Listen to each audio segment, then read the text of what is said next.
Is that the time? I mean, seriously, it is over half a year in, and I have not produced one video, in spite of gaining a few followers. So thanks if you've joined me since December, and I haven't made a video for you since. To catch up, we're gonna do the year by quarters. I live my life a quarter mile at a time. And then I'll do some more individualized reviews as we go forward the rest of the year. This video is all about quarter one. That's January through March. Most of these movies should be available on streaming, and if they are, I will put where they're at here under the poster. First up, we've got Jake Johnson's Self-Reliance. Self-Reliance is a small budget indie movie where Jake Johnson, who you probably know from New Girl, or the one guy who speaks any truth in the first Jurassic World, or if you've happened to see a lot of his more independent films that he's acted in. But this is his directorial debut, and it's a strong one. It shows a lot of charm. It's very funny, and it just shows a lot of potential. Jake Johnson is one of those people who I've loved since New Girl, and have since started watching his movies, and I'm just gonna go see anything that he's a part of. And I'm glad that he's stepping into the director's chair. Next up, we have Argylle. Now, Argylle, you probably saw along the grapevine that it got terrible reviews, both by critics and by fans. It's a Matthew Vaughn project. He's done lots of Kingsman, Secret Service, that's basically been his main thing. He did X-Men First Class, Stardust.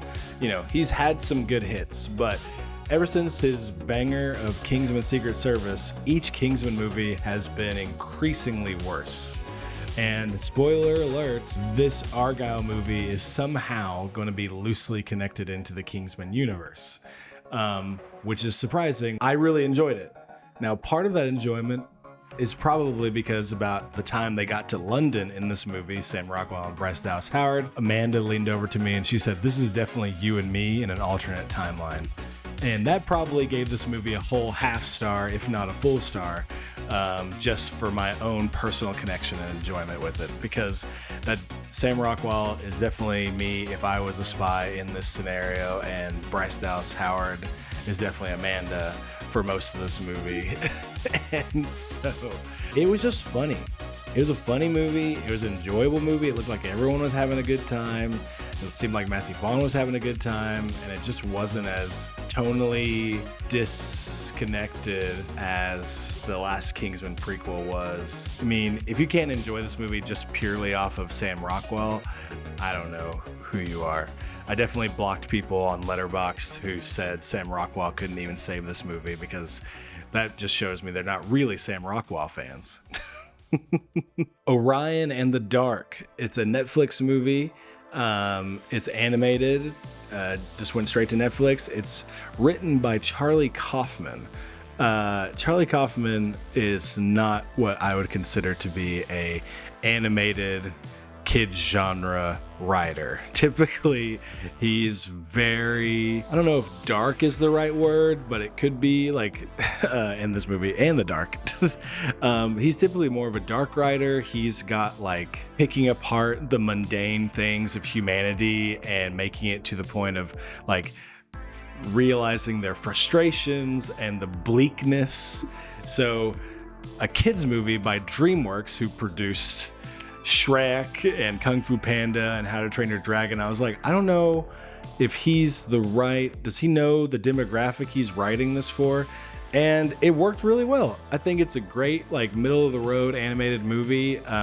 There's some of the designs that I didn't like, but that's not Kaufman's fault. It was definitely 20,000 Leagues better than Ruby Gillman, which was a latest Dreams work pick that I did not like the script at all. I didn't like the designs of the characters at all. I mean, the design thing still kind of carries over a little bit here, but I still like the script a lot more.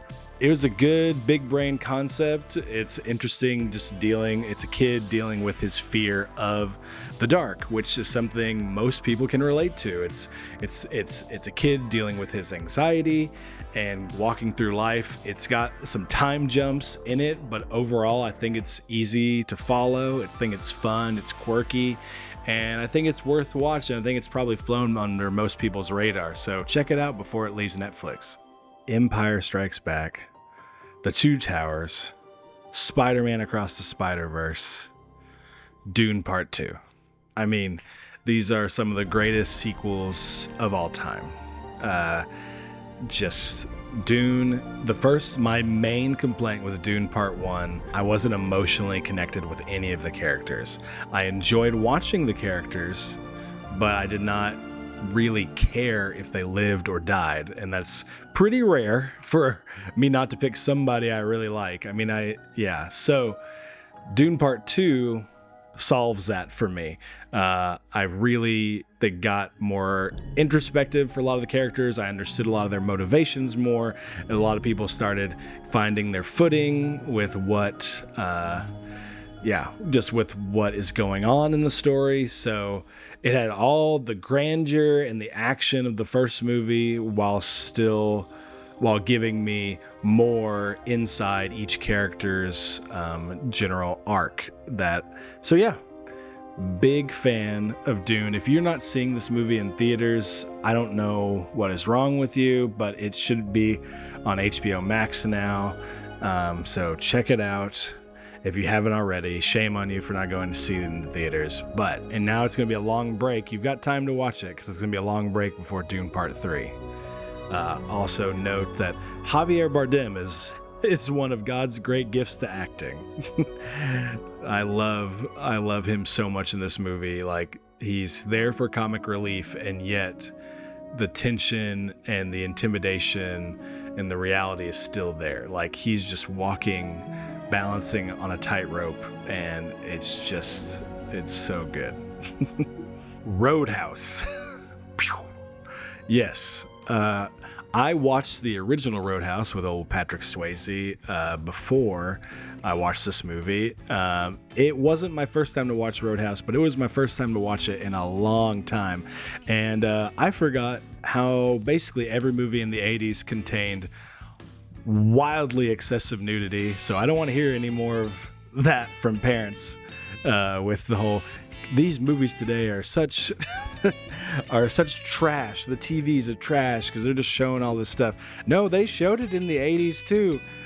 You just watched it on cable, and cable didn't show it. But if you bought the DVD or watched it on a streaming service now, you are going to see a lot more than you forgot. That didn't make any sense. My marbles are full of mouth today. You're going to see a lot more than you remember. With zero disrespect to him and the non-nudity parts of Roadhouse 1, this reboot is amazing. I love it so much. I've watched it twice now, I think, and I'm down to watch it a third time if someone hasn't watched it and would like to watch it with me. Yes. This movie has all the best elements of the original without having any of the excessive nudity or the excessive runtime, because the first movie was a long movie. This was great. I'm a big Jake Gyllenhaal fan, and Doug Liman, the director, continues his rising trajectory at making great action movies. This is a very fun movie. It's not a super deep emotional movie, but it certainly gives us a fresh look at a fighting Western modern kind of thing. So yeah. Last movie on this list, and sorry to end with a bummer, is The Mean Girls. And not that Mean Girls. No, not that Mean Girls either. Yes, I'm talking about the Mean Girls movie musical, not the movie or the musical, but the now movie musical. You following me? Any movie can become a great musical. Fewer musicals can become a great movie. However, given the examples we've had so far, it seems insurmountable for a good movie that was turned into a great musical to become a great musical movie. If you have not caught my drift, there is zero, and I mean zero reason for this movie to get made. We already have 2 great versions of this in our lifetime. We do not need any more. Like, I enjoyed in this adaptation, in this iteration, I enjoyed Unhinged Moana. She was great. And her partner in this, Damien, was great. But everything else about it, did it add anything? Who was this movie made for? Like, it seems like didn't people respect the original Mean Girls enough? Isn't it a renowned enough movie in pop culture to still be enjoyed? Did Gen Z and below really need their twist on it? I don't know. I haven't really seen the reaction much. So if that's true, let me know in the comments. But otherwise, just felt like just overbaked, continued, like, I don't know. Like, I mean, I guess I'm probably also not giving people enough credit. Do y'all know it was a musical? Because it was a Tony-nominated musical. It didn't win anything, but it was nominated for a crap ton of categories, and just set a record for, along with the SpongeBob musical, to be the most nominated but not win anything. And it's sad because it really is a well-written musical. So I just don't understand the choices. I feel like Tina Fey can be doing more with her time than helping repackage this a millionth time.